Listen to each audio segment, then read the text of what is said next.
ඔව් ආදරණීය දුරදරියනි අපි මීට ප්‍රථම පාඩම් පරිච්ඡේද දෙකක් මගින් 2019 වසරේ පැරණි නිර්දේශය යටතේ යොමු වෙච්ච විභාග ප්‍රශ්න පත්‍ර සාකච්ඡා කරන්න ආරම්භ කළා. විශේෂයෙන්ම 2019 පැරණි නිර්දේශය යටතේ යොමු වෙච්ච පළවෙනි ප්‍රශ්න පත්‍රය සාකච්ඡා කරන්න ගත්තා. පළවෙනි ප්‍රශ්න පත්‍රයේ කියනකොටම මම දන්නේ ඔබට කොහොමද කියලා මගේ නම් ටිකක් ඇඟ කිලිපොලා යනවා. මොකද ළමයි විශාල ප්‍රමාණයක් වරද්ද ගන්න ලකුණු අඩුවෙන්ම ගන්න පේපර් එක තමයි ඕක. ඒක ඊළඟ නරකම දේ තමයි ළමයි අඩුම අවධානයක් යොමු කරන බොහොම ලේසි කියලා වැරදි විශ්වාසයකින් බොහොම සැහැල්ලුවෙන් ලියන්න යන ප්‍රශ්න පත්‍රයක්. ඒ නිසාම වරද්ද ගන්නවා. මම හැමදාම කියනවා ඕනෑම විෂයකදී ව්‍යුහගත ප්‍රශ්න පත්‍රයට මොනවා හරි ලියන්න පුළුවන් කියමුකෝ. අපිට වක්‍රව සමීප පිළිතුරක් හරි ලියාගත්තොත් ලැබෙන ලකුණු වලින් භාගයක් හරි ලබා ගන්න පුළුවන්. මේක එහෙම බෑ දරුවනේ. සමීප පිළිතුරු කතන්දරයක් නෑ. මේක අනිවාර්යයෙන්ම සම්පූර්ණ නිවැරදිම පිළිතුරු ලියන්න ඕනේ. මොකද බොහෝ විට වාස්තික කියන්නේ මොකද්ද? නිශ්චිත පිළිතුරක් අපේක්ෂාවෙන් නිශ්චිතව යොමු කරන ප්‍රශ්න වලට තමයි වාස්තික අභ්‍යාස කියන්නේ. දැන් බහුවර්ණයක පව පිළිතුරු එකයිනේ තියෙන හරි පිළිතුරු. ආසන්න පිළිතුරු දෙකක් තිබුණොත් ඒකිනුත් වඩා නිවැරදික තෝරන්න ඕන. හිස්තැන් පුරවන ප්‍රශ්න වල හිස්තැනකට තියෙන නිශ්චිත එක පදයයි. එක වචනයයි නැත්නම් දෙකයි. කලාතුරකින් සමාන වචන දෙකක් තියෙන දෙකෙන් ඕනම එකක් ලියන්න පුළුවන්. ඒක කලාතුරකින්. නැත්නම් නිශ්චිතයි. හරිම සංකීර්ණයි. ඒ නිසා සමස්ත විෂය නිර්දේශයේ සෑම පාඩම් පරිච්ඡේදයකින්ම මේ වාස්තික පේපර් එකට ප්‍රශ්න යොමු කරනවා. සෑම පරිච්ඡේදයක්ම ඔබ හොඳින් පරිශීලනය කරලා තියෙන්න ඕනේ. හොඳින් ස්පර්ශ කරලා තියෙන්න ඕනේ. ඒ වගේම ඊටාම ගැඹුරින් ඊටාම නැනවත් ලෙස ඊටාම ඉවසීමෙන් ප්‍රශ්න කියවලා අවබෝධ කරගෙන පිළිතුරු අතර සැසඳීමක් කරලා බොහොම ඉවසීමෙන් පිළිතුරු තෝරන්න ඕනේ. එහෙම වුණොත් තමයි මේ ප්‍රශ්න පත්‍රය අපිට පහසු ප්‍රශ්න පත්‍රයක් වෙන්නේ.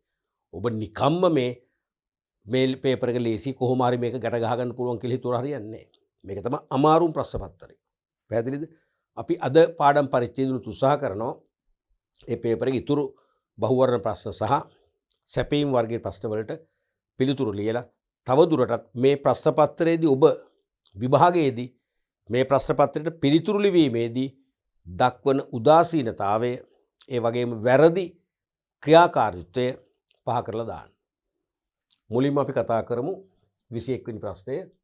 පහත වගුව මගින් දැක්වෙන්නේ සීතා විසින් යෝගට් නිෂ්පාදනයේ ගුණත්වය පවත්වාගෙන යාම සඳහා අනුගමනය කරන ලද තත්ත්වපාලන ශිල්පීය ක්‍රම හා ක්‍රියාමාර්ග කිහිපයකි. සීතා යෝගට් නිෂ්පාදනය කරනවා. ඒකේ ගුණත්වය ක්වොලිටි එක උසස් තත්ත්වයෙන් පවත්වාගෙන යන්න අනුගමනය කරන තත්ත්වපාලන ශිල්පීය ක්‍රමයි ඒ සඳහා අනුගමනය කරන ක්‍රියාමාර්ගය. ක්‍රියාමාර්ගය තමයි ශිල්පීය ක්‍රමයක් වෙන්නේ. අනිවාර්යයෙන් මේ ගලපන්නේ නැත්තේනේ. බලමු. ඉහතදී ඇති තත්ත්වපාලන ශිල්පීය ක්‍රම අනුපිළිවෙල අනුව අදාළ ක්‍රියාමාර්ග නිවැරදිව ගලපා ඇති වර්ණය කුමක්ද?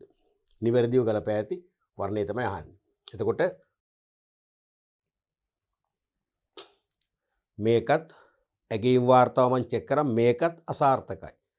ඒක 100 ගණන් නම් දාලා නැහැ. වැඩි පිරිසක් අසාර්ථක වුණා කියලා තමයි ඇගීම් වාර්තාවේ තියෙන්නේ. ඒ කියන්නේ වැඩි පිරිසක් කියන්නේ අනිවාර්ය 50කට වඩා හැපෙත වැරදීනේ. මේකත් මම හිතන්නේ මේ ක්‍රියාමාර්ගවල පොඩි ව්‍යාකූලතාවයක් ඔබ ඇති කරගන්න නැති. දැන් මේකේ ප්‍රශ්නයක් නැහැ නේ මේ ටිකට පැහැදිලිනේ. මේක ව්‍යාකූල කරගත්තොත් මෙතනට මැච් කරන්න අමාරුයි. ඉතින් පරිස්සමට කළාම හරි. මේවට විනාඩි 3ක් 4ක් 5ක් වුණත් ගන්න 6ක් වුණත් ගන්න ප්‍රශ්නයක් නෑ. ඇයි ඉතුරු වෙනවනේ. පහසු ප්‍රශ්න වල අපි ඉතුරු කරගත්තනේ කාලේ. තේරෙනවද? එතකොට තත්ත්ව ආරක්ෂණය, තත්ත්ව කව, ශූන්‍ය දෝෂ, ගුණත්ව ප්‍රමිති, සමස්ත ගුණත්ව කළමනාකරණය. දැන් මේ ප්‍රශ්නෙට යනකොට ඔබට මතක් වෙනවා මොකද්ද? මෙහෙයුම් කළමනාකරණය කියන පාඩම් මේකකේ තමයි මේකට සම්බන්ධ වෙන්නේ. මෙහෙයුම් කළමනාකරණය මොකද්ද? ගුණත්ව පාලනය. නැත්තම් තත්ත්ව පාලනය කියන පාඩම් මේකක තමයි සම්බන්ධ වෙන්නේ. අපි මුලින්ම බලමු මොනවද මේ ශිල්ප ක්‍රම කියලා? තත්ත්ව ආරක්ෂණය. මොකක්ද තත්ත්වාරක්ෂණය කියන්නේ? මොකක්ද තත්ත්වාරක්ෂණය කියන්නේ? තත්ත්වාරක්ෂණය කියන්නේ නිෂ්පාදන ක්‍රියාවලිය ආරම්භයේ සිට පාරිභෝගිකයාට එම නිමැවුම් පත් කිරීම දක්වා ගුණත්වය ආරක්ෂා කිරීමට ගන්න සියලුම ක්‍රියාමාර්ග තත්ත්වාරක්ෂණය කියන්නේ. තේරුණාද? එතකොට දැන් අපි හිතමු දැන් සාමාන්‍යයෙන් තත්ත්ව පාලනය කියන එක කර්මාන්තශාලාව තුළ නිෂ්පාදන ක්‍රියාවලිය අහවර වෙනවනේ. නමුත් තත්ත්වාරක්ෂණය එහෙම නෙවෙයි. ඉන් එහාටත් යනවා. ඒ කියන්නේ අපි තුමු කාර්මික භාණ්ඩයක් නම් ප්‍රවාහනය කරලා දෙනවා. මොකද අපි ප්‍රවාහනය කරගත්තොත් ඒ කාර්මික භාණ්ඩේ දෝෂ ඇති වෙන්න පුළුවන්. නිෂ්පාදකයන් ප්‍රවාහනය කරලා දෙනවා. සවි කරලත් දෙනවා. අන්න සවි කරන් පස්සේ අපිට පුළුවන් පාවිච්චි කරන්න. ඒක තමයි පරිභෝජන මට්ටම දක්වා. සමස්ත නිෂ්පාදන ක්‍රියාවලිය පරිභෝජන මට්ටම දක්වා සෑම අධීරයක්ම ගුණාත්මකව ඉටු කිරීමේ ක්‍රියාමාර්ග ගැනීම තමයි තත්ත්වාරක්ෂණය කියන්නේ. තත්ත්වකව මතකයිනේ.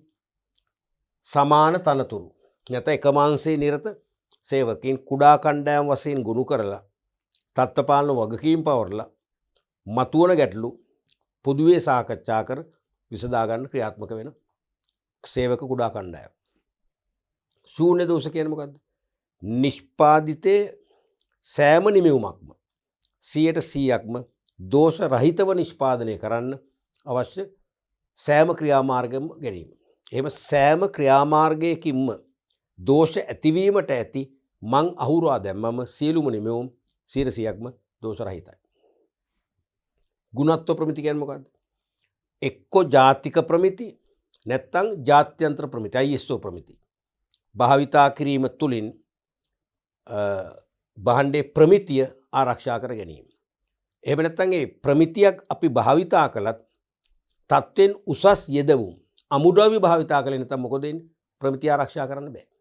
එහෙනම් තත්ත්වෙන් උසස් අමුද්‍රව්‍ය භාවිතා කිරීම නැත්නම් ජාතික හෝ අන්තර්ජාතික ප්‍රමිති භාවිතා කරමින් ගුණත්වය වැඩි කර ගැනීමට ක්‍රියා කිරීම තමයි ගුණත්ව ප්‍රමිති කියන්නේ. ඊළඟට සමස්ත ගුණත්ව කළමනාකරණය. සමස්ත ගුණත්ව කළමනාකරණය කියන්නේ සංවිධානයක සියලුම ක්‍රියාවලීන්. ඒ කියන්නේ කිසියම් නිෂ්පාදන ආයතනයක සියලුම ක්‍රියාවලීන් ගුණත්වයේ තහවුරු කරගන්න සමායෝජනය කිරීම. ඒ කියන්නේ අමුද්‍රව්‍ය ඇනවුම් කිරීම. ඊටාම හොඳම අමුද්‍රව්‍ය ඇනවුම් කරන්න ඕන. ප්‍රවාහනය කිරීම. අමුද්‍රව්‍ය වලට හානියක් නොවන්න. අපි තෙමෙන්න හොඳ නැත්නම් නොතෙමෙන ආකාරයෙන් අමුද්‍රව්‍ය ප්‍රවාහනය කරන්න ඕන. ගොඩ බෑම. ඊට පස්සේ ගබඩාවේ රැස් කර තැබීම. ඉතා සුරක්ෂිත ආකාරයෙන් රැස් කර තබන්න ඕන. තේරුණාද? නිෂ්පාදන ක්‍රියාවලියට නිවැරදි වේලාවට පාවිච්චි කරන එක. තේරුණාද? සේවකයින්ට පුහුණුවක් දෙන එක. සේවකයන්ට පැවරෙන රාජකාරී නිසියාකාරව ඉටු කරන එක. මේ සෑම දෙයක්ම තේරුණාද? කියන්නේ සංවිධානයක සියලුම අංශවල සියලුම ක්‍රියාවලීන් ගුණත්වය ආරක්ෂා කර ගැනීම දෙසට සමායෝජනය කර ගැනීම තමයි සමස්ත ගුණත්ව කළමනාකරණය කියලා කියන්නේ. නැත්නම් සමස්ත තත්ත්ව කළමනාකරණය කියලා කියන්නේ. පැහැදිලිද? බලමුකෝ. නිරතුරුවම නිෂ්පාදනය පිළිබඳ ගැටලු සාකච්ඡා කිරීම සඳහා සේවක කණ්ඩායම් පිහිටුවීම. හොඳට විනිවිද භාවකින් යුතුව නම් ඒක ක්‍රියාමාර්ග පැහැදිලි කරලා නැතුණා අපට අදහස එනවනේ. නිරතුරුවම නිෂ්පාදනය පිළිබඳ ගැටලු සාකච්ඡා කිරීම සඳහා සේවක කණ්ඩායම් පිහිටුවීම. කියලා කියන්නේ පැහැදිලි නෑ මේක කිව්වනම් හොඳයි. සමාන තනතුරු වල නියුතු සේවකයෝ. එකම අංශයක වැඩ කරන සේවකයෝ. කුඩා කණ්ඩායම් වශයෙන් පිහිටුවල. තත්ත්ව පාලනයේ වගකීම් පවර්ලා. එහෙම කිව්වනම් කමන්නේ. එහෙම නොකියුවත් අදහස එනවනේ. නිරතුරුවම නිෂ්පාදනය පිළිබඳ ගැටලු සාකච්ඡා කිරීම සඳහා සේවක කණ්ඩායම් පිහිටුවීම. මොකක්ද ඒ කියන්නේ? තත්ත්වක අඩු ගන්න කුඩා කතාවක් කියලා නෑනේ. එහෙම ආවනම් තමයි හොඳ. තත්ත්වකව. අනිවාර්යෙන් මෙතනට එන්නේ ඒ. නිෂ්පාදන ක්‍රියාවලියේ සෑම අධීරකම ගුණාත්මක භාවයේ නිරන්තරවම අධීක්ෂණයට ලක් කිරීම. නිෂ්පාදන ක්‍රියාවලියේ සෑම අධීරකම කිව්වම නිෂ්පාදනය නිමැවුම් නිපදවන්න සැලසුම් කිරීමේ සිට පාරිභෝගික අතරපත් කිරීම දක්වා කතන්දරේ අයිති වෙනවා. එහෙනම් මොකද්ද? තත්ත්ව ආරක්ෂණය. ඒ කියන්නේ මෙතනට එන්නේ B. තත්ත්ව ආරක්ෂණය. C. නිෂ්පාදනයේ සදා සෑම විටම නිවැරදි අමුද්‍රව්‍ය භාවිත කිරීම. දැන් සෑම විටම නිෂ්පාදිත සඳහා ජාතික හෝ අන්තර්ජාතික ප්‍රමිති යොදා ගන්න එක හොඳයි. ප්‍රමිති යොදාගත්තම ගුණත්වය ආරක්ෂා වෙනවා. ඒතර ප්‍රමිති යොදාගත්නවා කියන එක තුලම තියෙනවා හොඳ තත්ත්වයේ අමුද්‍රව්‍ය භාවිතා කරන්න ඕනේ. හොඳ තත්ත්වයේ අමුද්‍රව්‍ය භාවිතා කළේ නැත්නම් අවශ්‍ය ප්‍රමිතිය රැකෙන්නේ නැහැ. එහෙනම් හොඳ තත්ත්වයේ අමුද්‍රව්‍ය නිෂ්ප්‍රසත සෑම විටම නිවැරදි අමුද්‍රව්‍ය යෝග්‍ය අමුද්‍රව්‍ය භාවිතා කරනවා කියන්නේ මොකද්ද? එහෙනම් අන්න ගුණත්ව ප්‍රමිති කියන එක ආරක්ෂා වෙනවා. එහෙනම් ඒකට හරියන්නේ C. සංවිධානයේ සියලුම ක්‍රියාවලීන්හි ගුණත්වයේ තහවුරු කර ගැනීමට කටයුතු කිරීම. අන්න සංවිධානයේ සියලුම ක්‍රියාවලීන් අමුද්‍රව්‍ය ඇනවුම් කිරීම,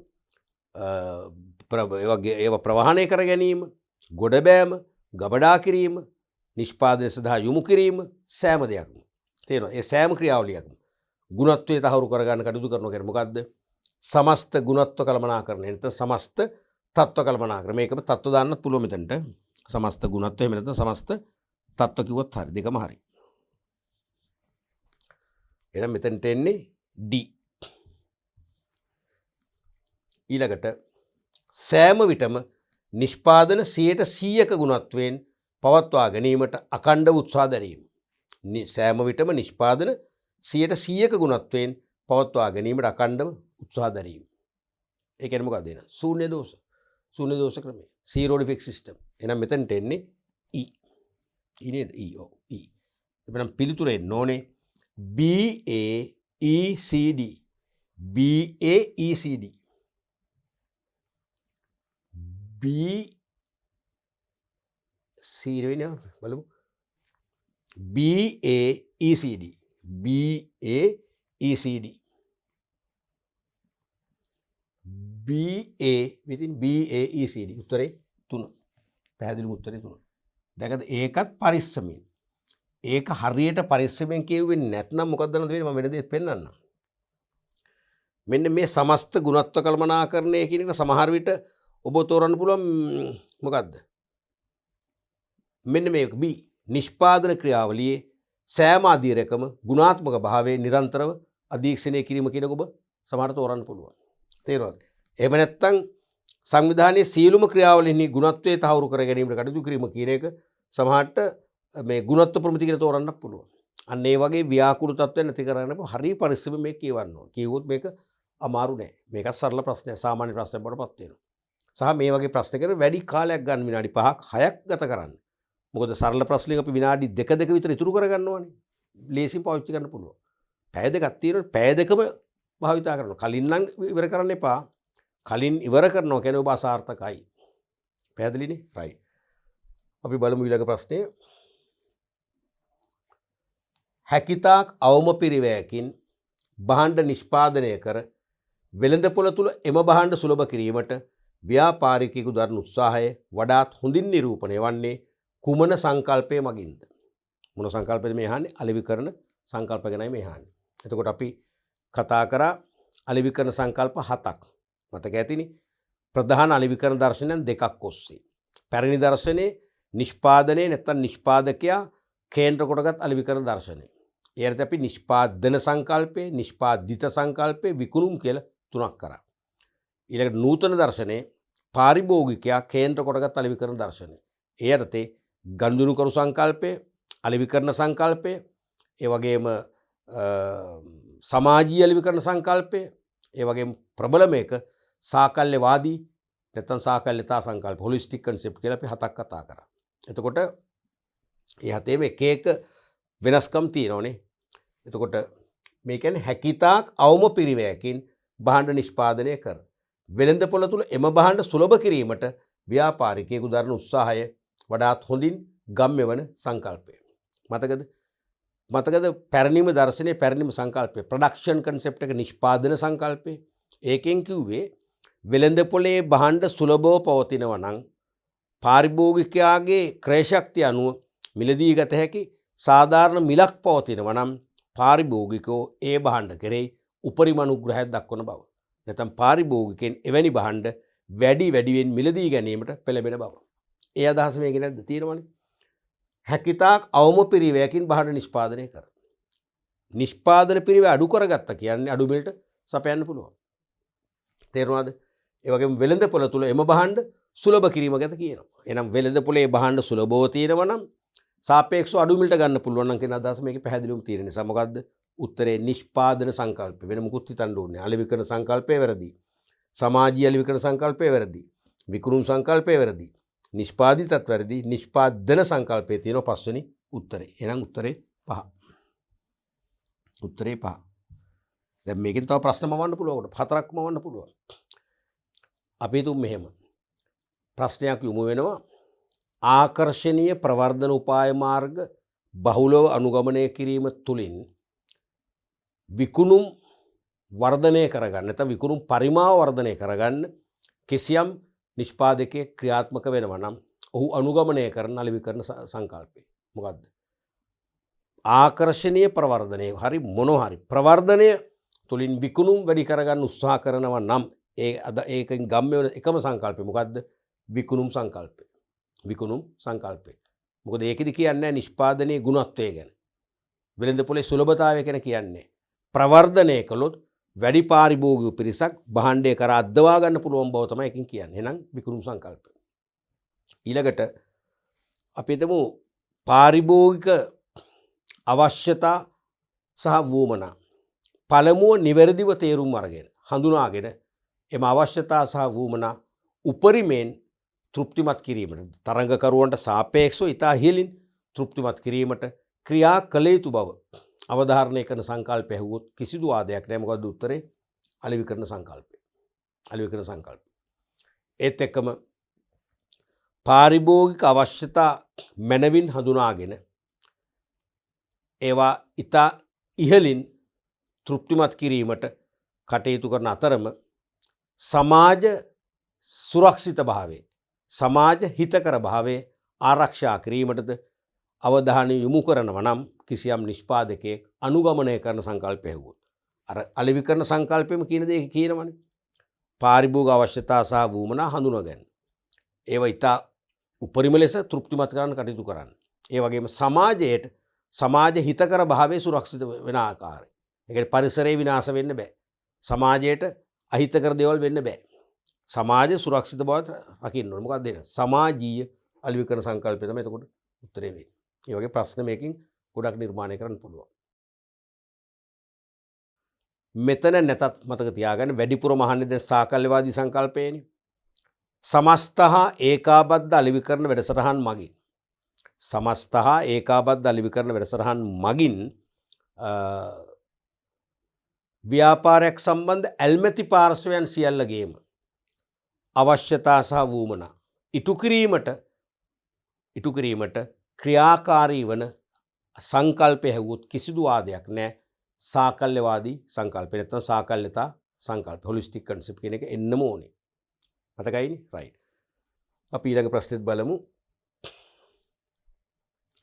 නිෂ්පාදිතයක් සම්බන්ධ පාරිභෝගික වටිනාකම් දූරාවලියේ අංග 5 දැක්වේ. නිෂ්පාදිතයක් සම්බන්ධ පාරිභෝගික වටිනාකම් දූරාවලියේ අංග 5 දැක්වේ. කියනකොටම අපට හැඟෙන්න ඕනේ මේ අහන්නෙත් මොකක්ද? අලෙවිකරණය කියන යුනිට් එකේ ප්‍රශ්නයක්.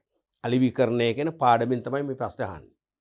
එතකොට අලෙවිකරණය කියන යුනිට් එකේ පාඩම් මේකකේ මොකක්ද පරිච්ඡේදය? මොකක්ද පරිච්ඡේදය? නිෂ්පාදිත මිශ්‍රය. Product mix. ප්‍රොඩක්ට් මික්ස් එකෙන් තමයි මේක අහන්නේ. තේරෙනවද? එතකොට නිෂ්පාදිතය සම්බන්ධ පාරිභෝගික වටිනාකම් දූරාවලියේ අංග 5 දැක්වේ. හර ප්‍රතිලාභ, වැඩි දියුණු කළ නිෂ්පාදිතය, මූලික නිෂ්පාදිත, අපේක්ෂිත නිෂ්පාදිත, විභව නිෂ්පාදිත. හර ප්‍රතිලාභය කියන්නේ භාණ්ඩයෙන් නැත්නම් නිෂ්පාදිතයෙන් මූලික ප්‍රයෝජනය ගම්මවන ආකාරයෙන් සැලසුම්ගත අවස්ථාවක් තමයි මේක දාස් කරන්නේ. මූලික හර ප්‍රතිලාභය. කෝ බෙනිෆිට් එක.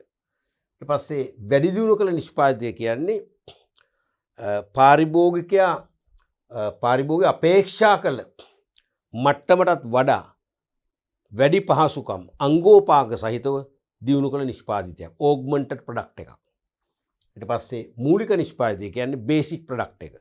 ඒ කියන්නේ අර හර ප්‍රතිලාභයේදී තිබුණු සැලසුම්ගත අවස්ථාවේ තිබුණු නිමෙවුම අංගෝපාංග එකතු කරලා භෞතික නිෂ්පාදිතයක් බවට පත් කරන අවස්ථාව. මූලික නිෂ්පාදිතය. අපේක්ෂිත නිෂ්පාදිතය කියන්නේ පාරිභෝගිකයන් නිෂ්පාදිතයෙන් අපේක්ෂා කරන ගුණාංග අංගෝපාංග එක්කර නිෂ්පාදිතයක් බිහි කිරීම. දැන් වාහනයක් කියනකොට වාහනෙන් පාරිභෝගික අපේක්ෂා කරනවා විශේෂයෙන්ම ආරක්ෂාව. අංක 1 ආරක්ෂාවනේ. 2 වේගවත් බව, 3 සුවපහසු. අන්න ඒ ගුණාංග තුන එක් කරලා වාහනයක් නිර්මාණය කළොත් ඒක තමයි අපේක්ෂිත නිෂ්පාදිතය කියන්නේ. ඊටත් එහා කියන්නේ පාරිභෝගික අපේක්ෂා කළ ඒ කාරණා තුනටත් එහා පහසුකම් සහිතව වාහනේ වැඩි දියුණු කරොත් මොකද්ද? ඒක තමයි ඉස්සෙල්ලා කිව්වේ වැඩි දියුණු කළ නිෂ්පාදිතය. ඕග්මන්ටඩ් ප්‍රොඩක්ට්. ඊළඟට අනාගතයේදී මේ නිෂ්පාදිතයේ උපරිම ලෙස සංවර්ධනය වීමට ඇති හැකියාව. සංවර්ධනය වීමට ඇති අවස්ථාව තමයි විභව නිෂ්පාදිතය කියන්නේ. පොටෙන්ෂියල් ප්‍රොඩක්ට්. දැන් මේක නිෂ්පාදිතයක විවිධ නිෂ්පාදිත දූරාවලිය නැත්නම් වටිනාකම් දූරාවලිය විවිධ මට්ටම්නේ. මේ ලෙවල් අහන්නේ මොකද්ද? ඉහ සඳහන් පාරිභෝගික වටිනාකම් දූරාවලිය නිවැරදිව අනුපිළිවෙලට දක්වා ඇති පිළිතුර. අනුපිළිවෙලට එන්නේ එපේ. මුලින්ම එන්නේ මොකද්ද? ඒ හර ප්‍රතිලාභය. ඊට පස්සේ එන්නේ මොකද්ද? C. මේක 1. මේක 1. මේක 2 මූලික නිෂ්පාදිතය. ඊට පස්සේ අපේක්ෂිත නිෂ්පාදිතය 3. ඊට පස්සේ තමයි වැඩි දියුණු කළ නිෂ්පාදිතය 4. ඊට පස්සේ තමයි විභව නිෂ්පාදිතය අන්තිම එක 5. එමනම් එන්න ඕනේ මුලින්ම එන්න ඕනේ A. හරිද? ඒ උත්තර දෙකක් තියෙනවා. මේ දෙකම තමයි සිලෙක්ට් කරන්නේ. A.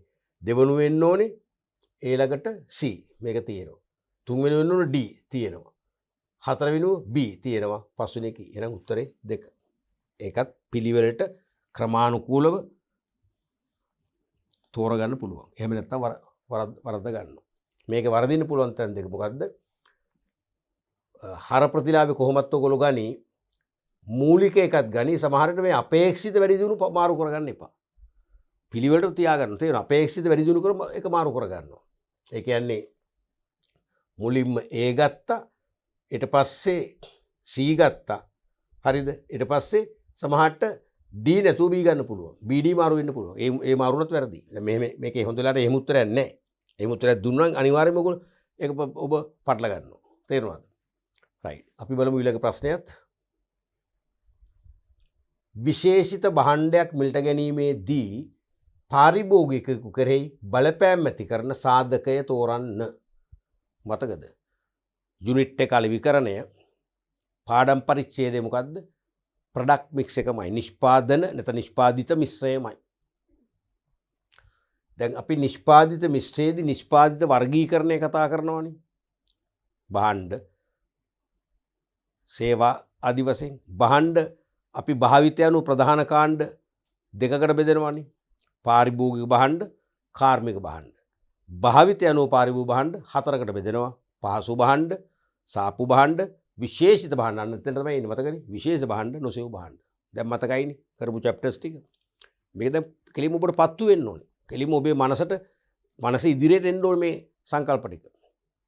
මොකද්ද විශේෂිත භාණ්ඩයක් කියලා කිව්වේ? පහසු භාණ්ඩ ඔබ දන්නවා. වෙළඳ පොලේදී අවම පරිශ්‍රමයකින් මිලදී ගන්න භාණ්ඩ. සබන්, සිගරට්, පුවත්පත් වෙන දේවල් අපි මුකුත් හොයන්නේ නැහැ. මිලක් දන්නවා, ප්‍රයෝජන ඔක්කොම දන්නවා. ගන්නවන් ටක් ගාලා. සාපු භාණ්ඩ ගැන තෝරනවා. ඒ කියන්නේ අසමාන සන්නම් සහිත සමජාතීය භාණ්ඩ.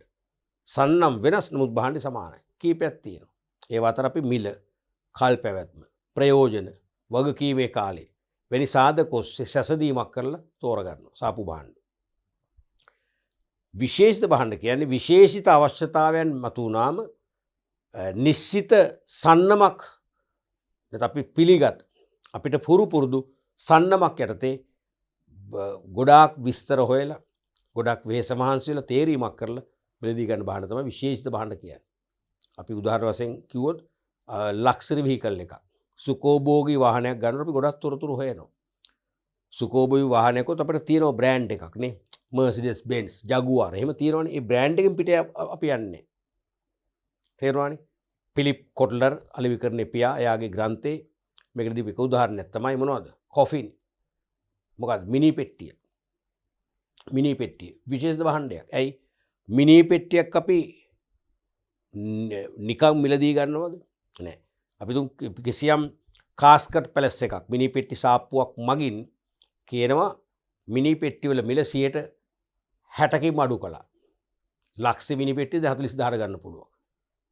ලාභයිනේ ටක් ගාලා අපි ගන්නවද? නැත්නම් මෙම දීමනාව දෙසැම්බර් 31 දක්වා අපමණයි. නැත්නම් මැයි 31 දක්වා අපමණයි. එහෙම ගන්නෙ නෑ. මම නම් ගන්නෙ නෑ. ඉතින් අරන් කොහෙද තියාගන්නේ? ඕකද නිදාගන්න කාමරේ තියාගන්න වෙන්නේ. තියාගෙන රැට ලයිට් ඕෆ් කරලා නිදාගෙන හදිස්සියවත් ඇහැරුණන් පස්සේ මොකද වෙන්නේ? අර මිනි පිටි දිලිසෙන කැලි දැක්කම හුස්ම හිර වෙනවනේ. ගන්නෙ නෑ. තියාගන්න බෑනේ ඒක. අනික මූසලයිනේ එහෙම ගන්නෙ නෑනේ. ගන්නෙ විශේෂ අවස්ථා මොකද්ද? මිය යන්න ඕනේ. මිය ගියොත් තමයි ගන්නෙ. ඒ ගන්න ගියාමත් බලනවා. ඒ මිනි පෙට්ටිය මොන ලීයෙන්ද හදලා තියෙන්නේ. අපි තුම් පුච්චනවා නම් සුවඳ එයිද? සුදු හඳුන් ලීය නම් වඩා හොඳයි. ඒ මිනි පෙට්ටිය අපට ගෙනෙන්න පාවිච්චි කරන හර්ස් එක මොකද්ද? හර්ස් එක හොඳ බ්‍රෑන්ඩ් එක හර්ස් එකක්ද? ඒකට ලැබෙන ඇද්දල ඇත්ත ඇද්දලද බොරු ඒවද? අපි ගොඩක් තොරතුරු හොයනවනේ. තේරෙනවද? ඉතින් එතනදී පවුලේ අවමගුල් ගොඩක් කරලා තියෙන්නේ එක්තරා අවමගුල් සමාගමක් නම් ඒ සමාගමෙන් තමයි අපි මිලදී ගන්න. තේරෙනවද? අනිත් වගේ සන්නම බ්‍රෑන්ඩ් එක බලපානවා මේක. විශේෂිත භාණ්ඩේ. තේරෙනවද? එහෙමනම් විශේෂිත භාණ්ඩයක් මිලට ගැනීමේදී පාරිභෝගිකයෝ කෙරෙහි බලපෑම් ඇති කරන සාධකය මොකද්ද? අලෙවිකරුවන් නෙවෙයි. විකුණුම් ප්‍රවර්ධනය. සන්නම් නාම පක්ෂපාතීත්වය. භාණ්ඩ සුලභත්වයේ මිල. මොකද්ද වඩා හොඳ? විශේෂිත භාණ්ඩයක මිල ගැන හිතනො නැතුව නෙවෙයි. මොකද මිල බොහෝ වෙලාවට මිල අධික භාණ්ඩයක්. තේරුණාද? සුලභතාවයෙන් අදාළ නැහැ. අලෙවිකරුවොත් බලපානවා. මොකද විශේෂිත භාණ්ඩයක්නේ. ඒ කියන්නේ හොරබොරු නැති විශ්වාසනීය විකුණුම් කරුවෙක්ගෙන් අපි ගන්න උත්සාහ කරනවා. අපි ලක්ෂර වෙහිකල්යක් කියලා අපි කෙලින්ම බලන්නේ කම්පැනිම ගන්න. නැත්තම් අදාළ මෝටර් සමාගම විදේශ සමාගමක් නම් ඒ සමාගමේ ෆ්‍රැන්චයිස් බිස්නස්මන් කෙනෙක් ලංකාවේ ඉන්නවා. වරලත් ව්‍යාපාරයක් ඉන්නෝනේ. ඒ කෙනෙක් කෙලින්ම යාගේ බලයලත් නියෝජිතය කියන එකමනේ. එහෙනම් අපි යාගෙන් ගන්න කැමතියි. එහෙනම් අලෙවිකරුවොත් බලපානවා. අපි සාමාන්‍ය මට්ටමේ කාසෙල් එකකින් ගන්න බෑ. මොන උපරටි දාලා දන්නේ නැහැ.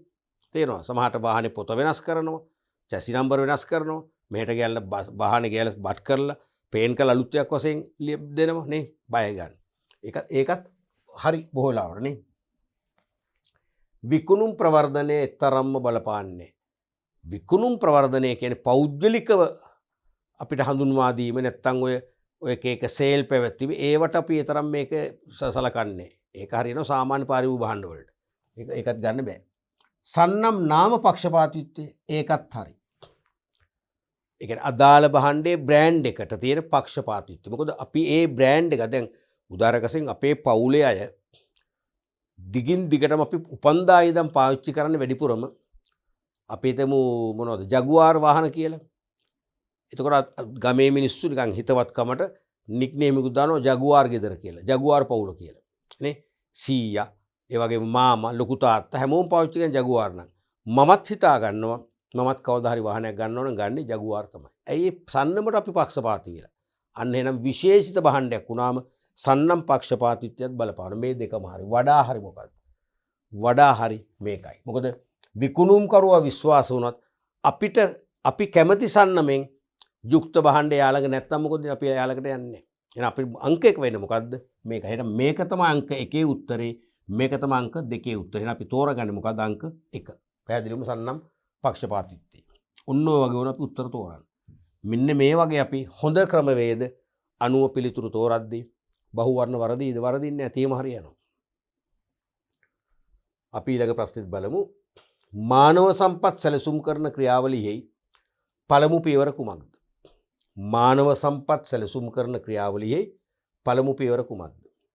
මොකද්ද පාඩම් මේකකේ මානව සම්පත් කළමනාකරණය. නේ? පළවෙනි පාඩම් පරිච්ඡේදයට තමයි දෙවන පාඩම් පරිච්ඡේදයට තමයි මේක යොමු වෙන්නේ. දැන් මානව සම්පත් සැලසුම් කරන ක්‍රියාවලියක් තියෙනවනේ. ඒ කියන්නේ නිශ්චිත අනාගත කාල පරිච්ඡේදය. දැන් බොහෝ විට ඉදිරි වර්ෂය සඳහා අනිවාර්යයෙන්ම බොහෝ විට හදන්නේ මානව සම්පත් සැලසුම් කරන්නේ යන්නේ ලබන අවුරුද්ද ඉලක්ක කරලා. එහෙනම් අනාගත කාල පරිච්ඡේදයක් සඳහා මානව සම්පත් අවශ්‍යතාව පිළිබිඹු කරමින් සකස් කරනු ලබන පුරෝකථන ලේඛනයක් තමයි මානව සම්පත් සැලසුම් කරන්නේදී අපි අවසාන වශයෙන් ලබා ගන්න.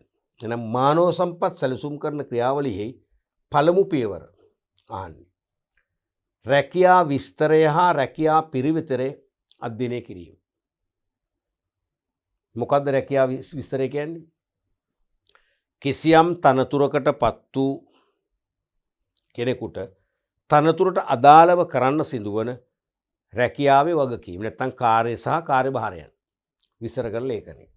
මොකද්ද රැකියා පිරිවිතරය කියන්නේ? ඒ තනතුරට පත්වීමට අදාළ අයදුම්කරුට තිබිය යුතු සුදුසුකම් විස්තර කරන ලේඛනය. රැකියා විස්තරය හා පිරිවිතරය අධ්‍යයනය කිරීමලු මානව සම්පත් සැලසුම් කරන්නේ පළවෙනි කාර්යය. මං හිතනවා බොහෝ වෙලාවට ඒක වෙන්න බෑනේ නේ. ඒක වෙන්න බෑ. අපි බලමුකෝ. මානව සම්පත් ඉල්ලුම පිළිබඳව පුරෝකථනය කිරීම. මානව සම්පත් ඉල්ලුම පිළිබඳව පුරෝකථනය කිරීම කියන එක බොහෝ දුරට හරි. හේතුව දැන් අපි මානව සම්පත් සැලැස්මක් හදන්න අපිට බලන්න ඕනේ කොච්චර මානව සම්පත් අවශ්‍යද? ඒ කියන්නේ කොච්චර සේවක සංඛ්‍යාවක් අවශ්‍යද? හරිද? ඊට පස්සේ බලනවා දැනට ඉන්න ගාන කොච්චරක්ද? එහෙනම් අතිරික්තයක්ද තියෙන ඌනතාවයක්ද? එහෙනම් අතිරික්තයක් නම් මොනවද ගන්න ක්‍රියාමාර්ග? ඌනතාවක් නම් මොනවද ගන්න ක්‍රියාමාර්ග? එහෙමනේ යන්නේ. ඊළඟට මානව සම්පත් සැපයුම් පිළිබඳව පුරෝකථනය කිරීම. සැපයුමත් බලන්න ඕන. කොච්චර අවශ්‍යද? දැන්ටමත් කොච්චර ඉන්නවද? හරිද? මදි නම් මොකද කරන්නේ? වැඩි නම් මොකද කරන්නේ? ඒකම උසස් වීම තුලින් පෙරවීම සඳහා ඇති පුරප්පාඩු සංඛ්‍යාව ඇස්තමේන්තුගත කිරීම. උසස් දැන් සමහර විට ඉදිරි අවුරුද්දේ අපේ තියෙන ප්‍රොමෝෂන්ස් උසස් වීමක් දීලා අපට උඩ තනතුරක් ෆිල් කරන්න පුළුවන්. ඒතර යටට ගන්න ඕනේ නැහැ. යට තනතුර ඊළඟ එක්කෙනාට වැඩ බලන්න කියනවා. එහෙමත් පුළුවන්. ඊළඟට විශ්‍රාම ගැනීමට නියමිත සේවක සංඛ්‍යාව ඇස්තමේන්තුගත කිරීම. විශ්‍රාම ගැනීමට නියමිත සේවක සංඛ්‍යාව කොතෙක්ද කියලාත් ඇස්තමේන්තුගත කරන්න ඕනේ. මොකද විශ්‍රාම යාමට සමගාමීව සමහර විට අලුතෙන් බඳව ගන්න සැලසුම් කරන්න අපි මානව සම්පත් සැලැස්මට ඇතුළත් කරන්න වෙනවා. මේක නිකන් හරියන උත්තර කීපයක්ම තියෙන අහන්න ඒක නෙවෙයි මානව සම්පත් සැලසුම් කරන ක්‍රියාවලියේ පළමු පියවර. තප්පර 5ක් දෙන්නම්. හිතන්න බලන්න. මොකද හිතෙන්නේ? දැන් මේ උත්තර බොහෝ ඒවා හරි. මානව සම්පත් සැලසුම් කරන ක්‍රියාවලියට අදාළ කරුණු තියෙනවා. මෙන්න මේක තමයි චුට්ටක් ගන්න බැරි. රැකියා විස්තරේ රැකියා පිරිවිතරේ වඩා ගැලපෙන්නේ මොකද? සේවකයන් ආකර්ෂණය කරගෙන බඳව ගැනීම.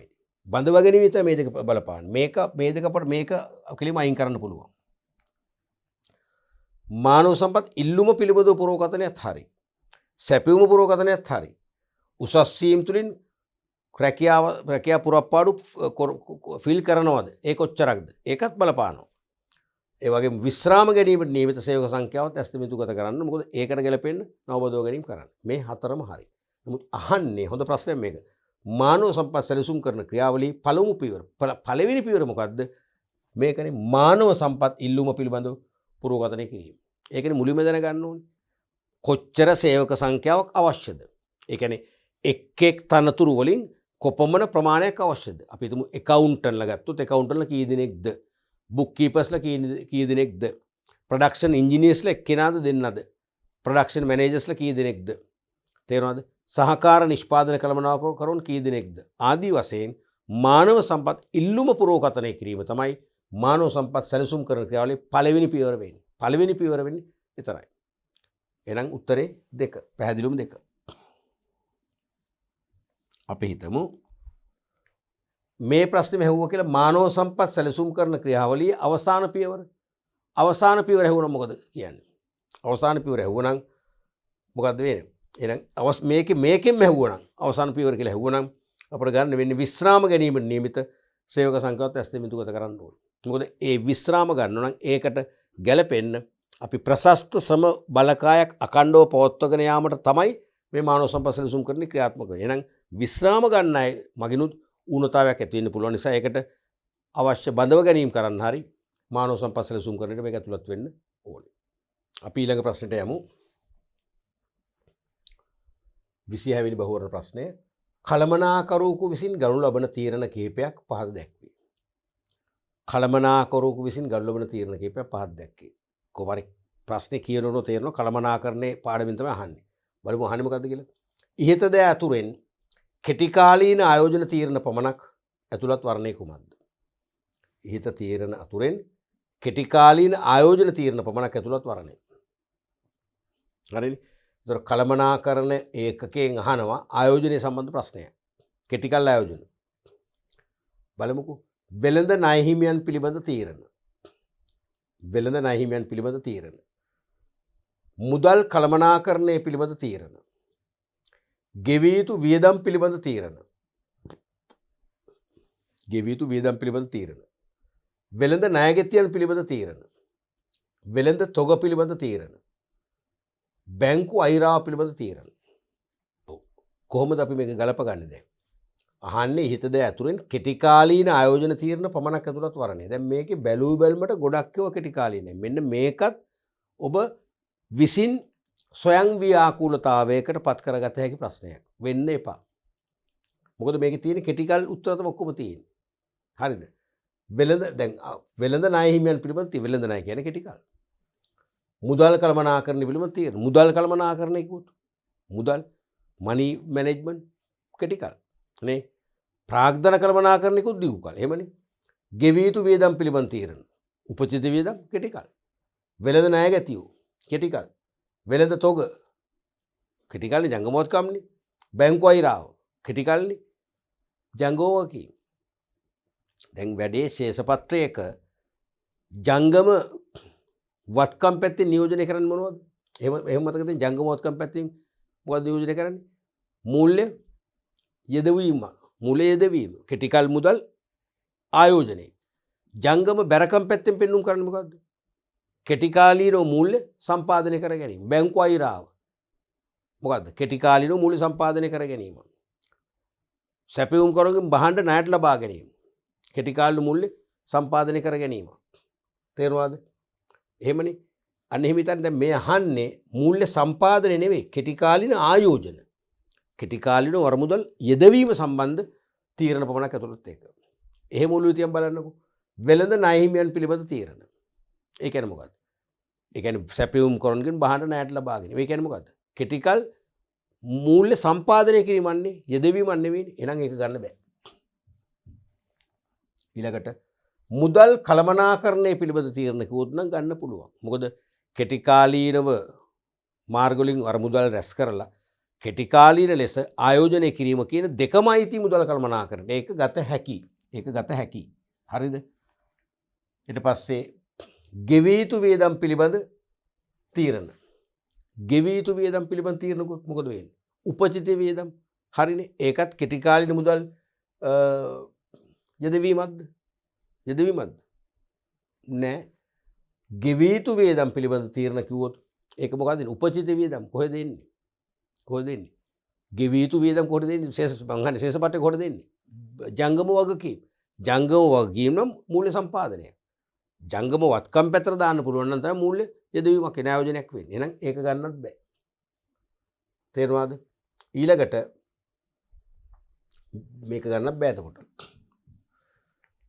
වෙළඳ ණයගැතියන් පිළිබඳ තීරණ. අන්න වෙළඳ ණයගැතියෝ ජංගම වත්කම්. අන්න ණයගැතියන් පිළිබඳ තීරණ අනිවාර්යයෙන්ම ආයෝජනයක්. අපි බහඬ ණයට විකිණීමෙන් ණයගැතියෝ බිහි වෙනවා. ඒ කියන්නේ මොකද්ද? අපි මුදල් යෙදවීම. ඒක ගන්න පුළුවන්. කෙටි කාල එක. ඊට පස්සේ වෙළඳ තොග පිළිබඳ තීරණෙත් එහෙමනේ. අපි ළඟ තියෙන කෙටි කාලින අර මුදල් විකිණීම සඳහා බහඬ මිලදී ගන්න යොදවනවා. ඒක ආයෝජනයක්. අපි ඒකේ ලාභයත් එක්ක විකුණන්න පුළුවන්. එහෙනම් අන්න ඒකත් එහෙනම් කෙටි කාල ආයෝජන තීරණය. බැංකු අයිරාව ටක් ගාලා මතක් කරන් ශේෂපට්ටේනේ ජංගම බැරකමට. එහෙනම් කෙටි කාල මූල්‍ය සම්පාදනයක්. ආයෝජනයක් නෙවෙයි. එහෙනම් ඒක ගන්නත් බෑ. එබැවින් උත්තරේ එන්න ඕනේ B D E. BD කියන්නේ හතරවෙනි පිළිතුර. දැක්කද? මොකද මේකේ හයම කෙටි කාල දේවල් දීලා තියෙන. ඒකයි මේක පැටලෙන්නේ. අපි ඒස ටක් ගාලා අපි ඔළුව බැලන්ස් කර අපේ ඔළුව බැලන්ස් කරගන්න අපි කෙටි කාල මොනවද මේ මූල්‍ය සම්පාදනද මූල්‍ය යෙදවීම මූල්‍ය යෙදවීම. මොකද කෙටි කාල ආයෝජනයකට දීලා තියෙනවනේ. එහෙනම් මූල්‍ය සම්පාදනයේ මාර්ගය එන්නේ ජංගම බැරකම් විදියටයි. අපි එහෙම මතක තියාගන්න ලේසියට. ජංගම බැරකම් කියන මතක් කරගත්තම ලේසියිනේ. එහෙනම් මේ වෙළඳ ණය හිමියෝ ජංගම බැරකම් ගෙවිය යුතු වියදම්, ජංගම බැරකම්, බැංකු අයරව, ජංගම බැරකම් ටක් ගාලා උත්තරේ එනවා සිලෙක්ට් වෙනවා. තේරෙනවද? ඒ වගේ ක්‍රම දෙකක් තියෙනවා. එකක් තමයි කෙටි කාල මුදල් ආයෝජන වශයෙන් හඳුනා ගන්න පුළුවන්. නැත්නම් ජංගම බැරකම් වලට එන්නේ කෙටි කාල මූල්‍ය සපයා ගැනීම ජංගම බැරකම් වලට එන තුන සිලෙක්ට් කරත් ඒත් පිළිතුර එනවා. ක්‍රම දෙකෙන්ම අපට පුළුවන් නිවැරදි වරද්ද ගන්න ඕනේ. නමුත් මේව වරද්ද ගන්න මේකත් මට මතකයි 100ට ගානක් දාලා තිබ්බද කොහෙද? කොහොම හරි සෑහෙන පිරිසක් මේක වරද්ද ගත්ත කියලා තමයි ඇගේ වාර්තාව කියන්නේ. ඒයි වරද්ද ගන්න ලේසි ප්‍රශ්නයක්. ගිණුම්කරණය ව්‍යාපාරද්දේනේ දෙකම කරනවා. දෙකෙන්ම මේකට මොකද වෙන්නේ? සහයෝගයක් ලැබෙනවා. මේකට උත්තරේ සිලෙක්ට් කරන්න. ඒතර උත්තරේ 4. ඊළඟට 27 වෙනි ප්‍රශ්නේ. පහත වගුවේ තොරතුරු පද්ධති වර්ග හා ඒවාට අදාළ උදාහරණ දක්වා ඇත. පහත වගුවේ තොරතුරු පද්ධති වර්ග හා ඒවාට අදාළ උදාහරණ දක්වා ඇත. මුල් පැත්තේ තියෙන තොරතුරු පද්ධති වර්ග. එහා පැත්තේ තියෙන උදාහරණ. අහන්නේ මොකද්ද? ඉහතදී ඇති තොරතුරු පද්ධති වර්ග අනුපිළිවෙල අනුව උදාහරණ නිවැරදිව ගලපා ඇති වර්ණය කුමක්ද?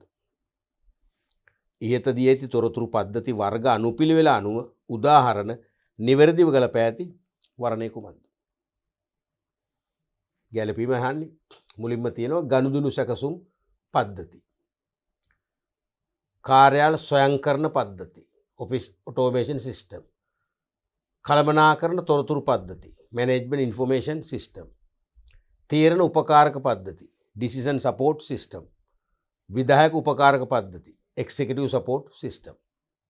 එතකොට මේවා දැන් මතක් වෙන තොරතුරු පද්ධති කියන පාඩම් ඒකකයෙන් අහන්නේ තොරතුරු පද්ධති වර්ගීකරණය කියන පාඩම් පරිච්ඡේදයට අදාළයි. ටක් ගලපර උළුට එන්න ඕන. එතකොට ගනුදෙනු සැකසුම් පද්ධති කියන්නේ එදිනෙදා ගනුදෙනු. එදිනෙදා ගනුදෙනු ඉටු කිරීමේදී සහාය වන තොරතුරු පද්ධති.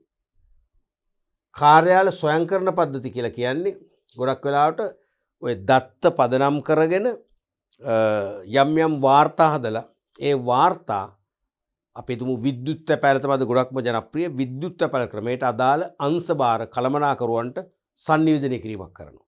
අන්න ඒහා සම්බන්ධ තොරතුරු පද්ධතිය තමයි කාර්යාල ස්වයංකරණ පද්ධතිය කොම එන්නේ. ඔව් ඊළඟට කළමනාකරණ තොරතුරු පද්ධතිය. Management information system. මේ කියන්නේ මධ්‍ය කළමනාකරුවෝ. ඒ කියන්නේ අංශභාර කළමනාකරුවෝ. මධ්‍ය කළමනාකරුවෝ එදිනෙදා ව්‍යාපාර කටයුතු කරගෙන යාමේදී යම් යම් ලේඛන වාර්තා සම්පාදනය කරන්න වෙනවා ඒගොල්ලන්ට මධ්‍යස්ථ මට්ටමේ තීරණ ගන්න. උදාහරණයක් වශයෙන් දෛනික තොග වාර්තා, ඒ වගේම දෛනික තොග වාර්තා, දෛනික පැමිණීමේ ලේඛන වගේ දේවල්. අන්න ඒ සම්බන්ධයෙන් වැදගත් වන තොරතුරු පද්ධති තමයි කළමනාකරණ තොරතුරු පද්ධති කියන්නේ. ඊළඟට තීරණ උපකාරක පද්ධති.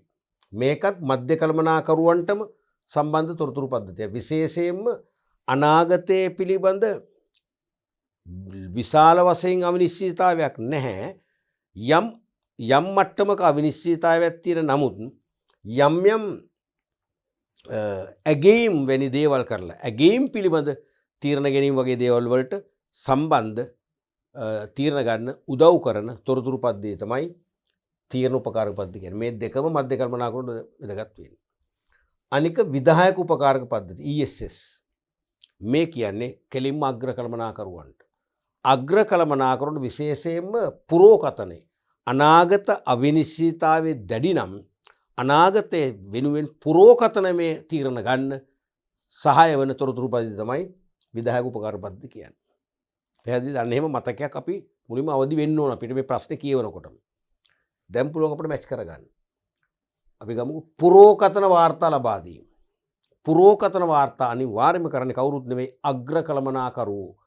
පුරෝකතන වාර්තා වලට ඉතා ගැඹුරින් හිතලා අනාගත අවිනිශ්චිතතාවය හොඳින් වටහාගෙන තීරණ ගන්න වෙනවා. ඒක ගන්න කවුද? අග්‍ර කළමනාකරුවෝ. එහෙමනම් අනිවාර්යයෙන්ම මෙතනට එන්නේ ඒ පුරෝකතන වාර්තා එන්නේ විධායක උපකාරක පද්ධතිය තමයි අග්‍ර කළමනාකරුවන්ගේ භාවිතය වෙන්නේ. එහෙනම් අනිවාර්යයෙන්ම මෙතනට එන්න ඕනේ ඒ.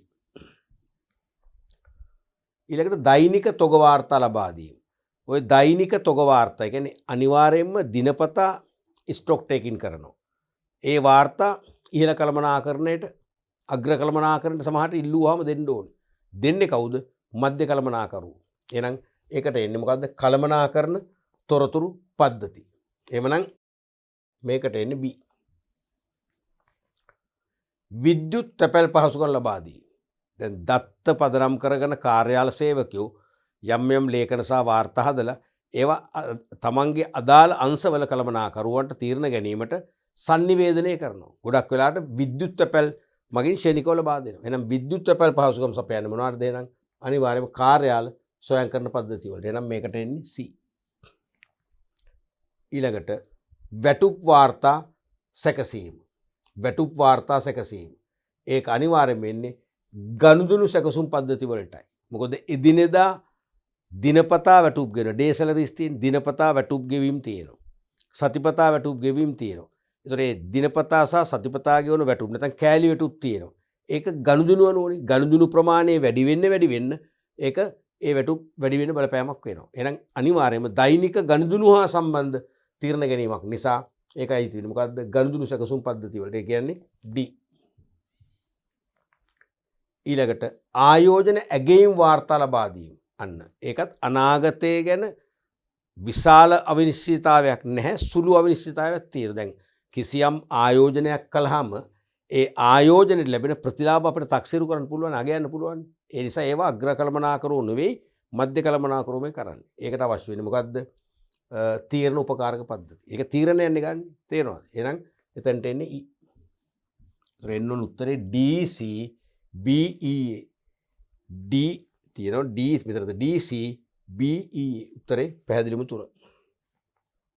ඒකත් අපි පරිස්සමෙන් ඉවසීමෙන් සසඳලා කියුවේ නැත්නම් මේකත් වරද්ද ගන්න පුළුවන් ප්‍රශ්නයක්. ඊළඟ ප්‍රශ්නෙත් අපි බලමු. පහත වගුවේ පරිගණක ජාල වර්ග හා ඒවා පිළිබඳව විස්තර කිහිපයක් දක්වා ඇත. පරිගණක ජාලත් විස්තරත්. පරිගණක ජාල තියෙනවා, විස්තරය තියෙනවා. ශාකා ජාල, දෙමුහුන් ජාල, බස් ජාල, තාරකා ජාල, මුදු ජාල. එතකොට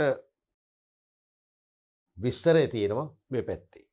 දැන් මුලින්ම මේ ප්‍රශ්නේ පැහැදිලිනේ. තොරතුරු පද්ධති කියන ඒකකෙන් තමයි ආවේ. තොරතුරු පද්ධති වර්ගීකරණය කියන පරිච්ඡේදයෙන් තමයි මේ ප්‍රශ්නේ වෙලා තියෙන්නේ. මේ ජාල ගැන අපිට පැහැදිලිවම සිහිපත් වුණේ නැත්තම් මේක උත්තරේ මේකත් සිලෙක්ට් කරන්න තියෙන තෝරන්නේ අනිවාර්යයෙන්ම තේරීම මොකද වෙන්නේ? නොපිට ගහනවා අපේ. වර්ධිනවා.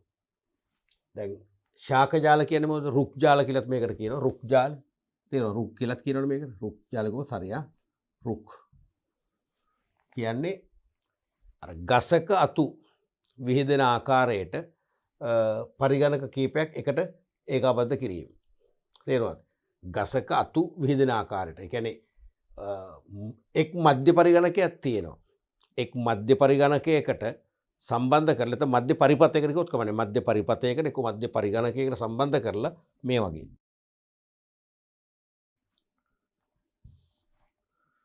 මේ වගේ.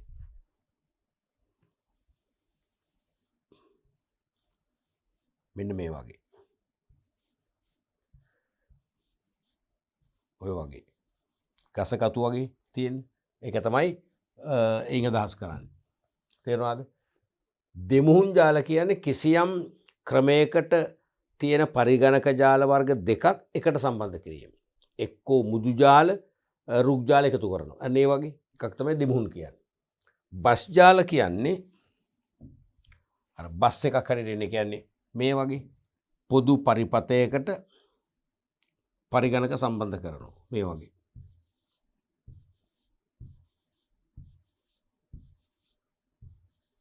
තේරුණාද? ඔය වගේ. එතකොට ඒක දිගට හැදින බස් එකක් වගේනේ. ඒ වගේ. ඊට පස්සේ තාරකා ජාල කියන්නේ කිසියම් මධ්‍ය පරිගණකයකට පාලන පරිගණකයකට පරිගණක කීපයක් සම්බන්ධ කරනවා තාරුකාවක හැඩයට එන්නේ. මෙන්න මේ වගේ එකක් ඔය කියන්නේ. මේ වගේ එකක්.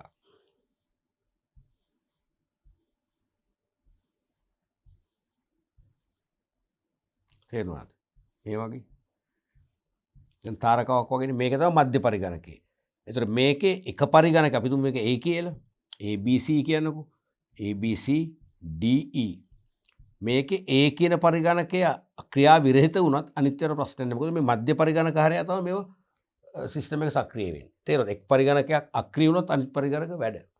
ඒක තමයි තාරකා ජාල කියන්නේ. අනික මුදු ජාල. මුදු ජාල කියන්නේ හැම විටම අර මුද්දක හැටි කියන්නේ කිසියම් පරිගණකයක් තවත් පරිගණක දෙකකට අනිවාර්යයෙන්ම කනෙක්ට් වෙනවා.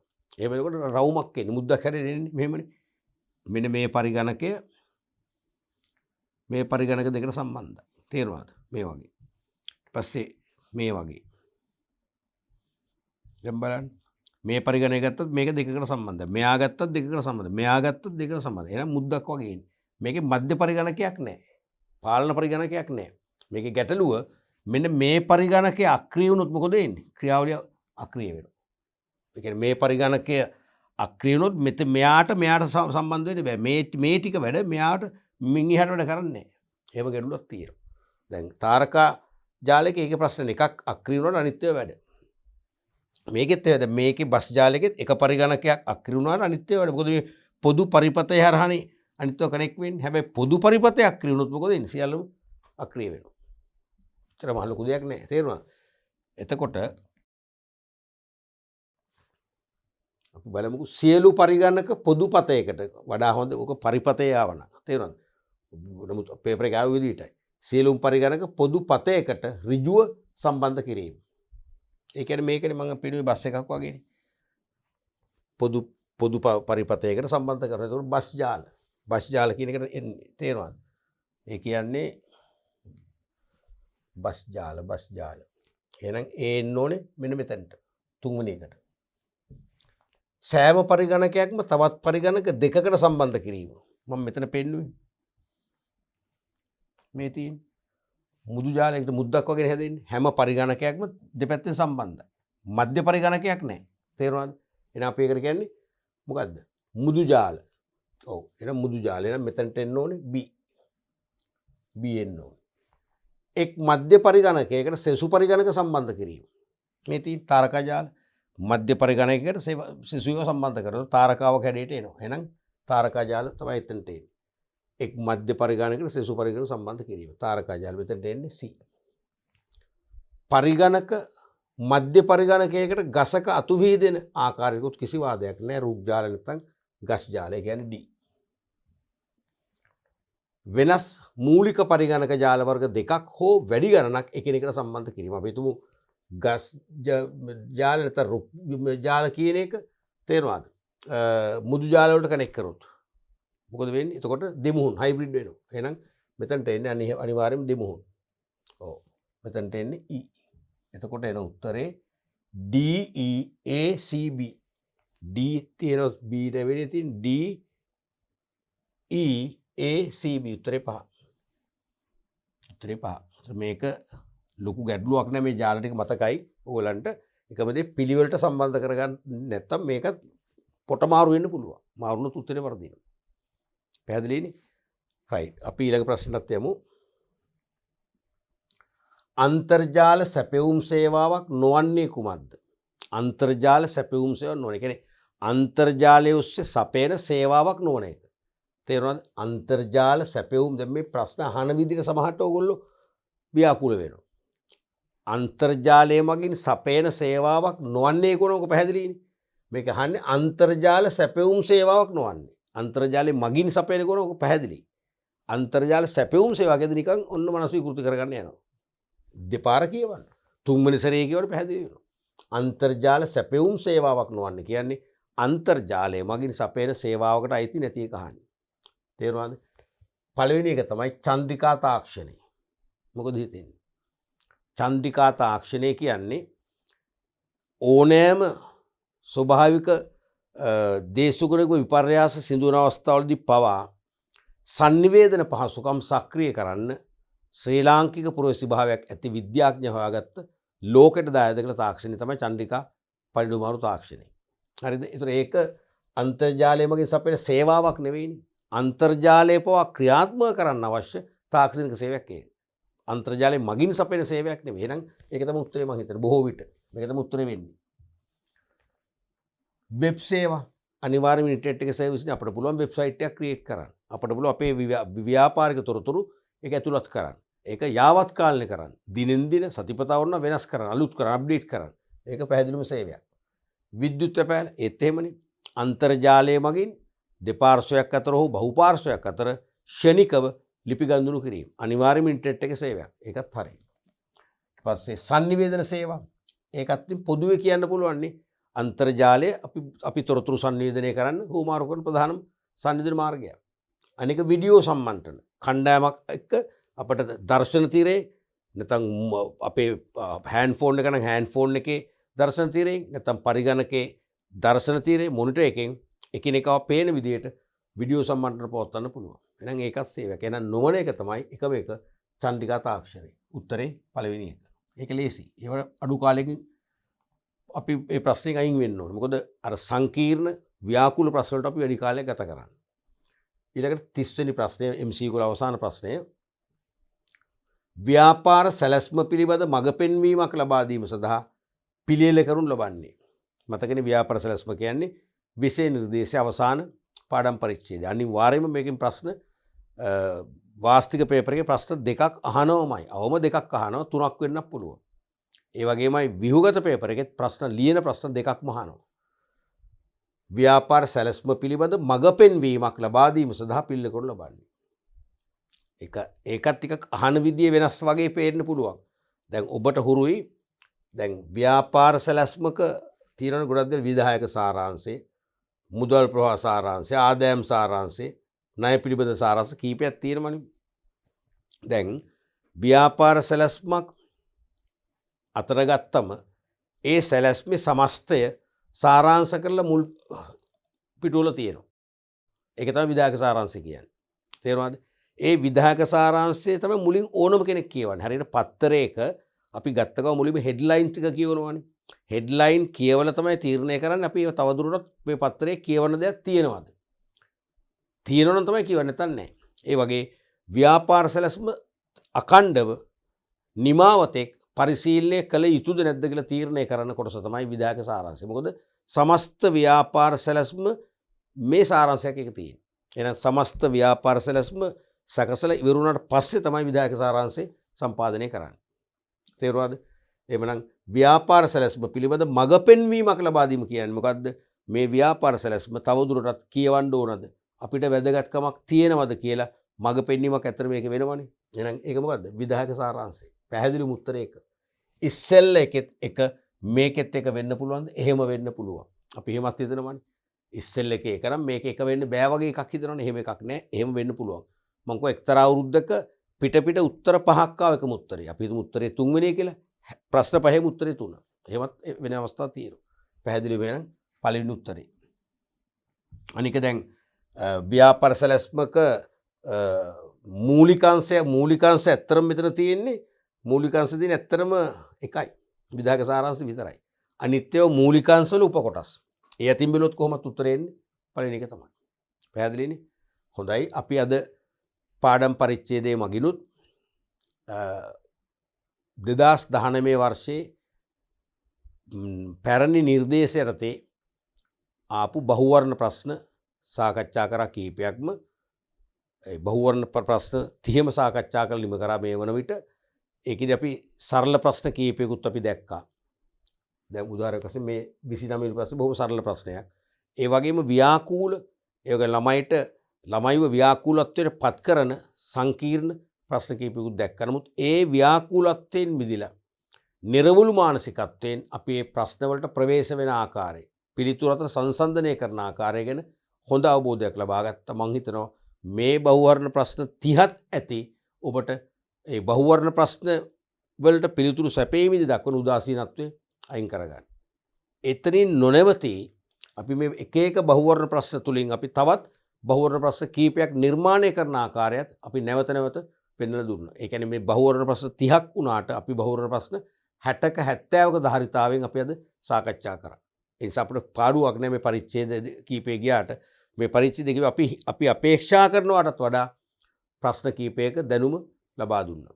අපි ඊළඟ පරිච්ඡේදයෙන් ඒ පේපර් එකේ ඉතුරු වාස්තික ප්‍රශ්න නම් සැපීම් වර්ගයේ ප්‍රශ්න ටික සාකච්ඡා කරලා නිම කරන්න බලාපොරොත්තු වෙනවා.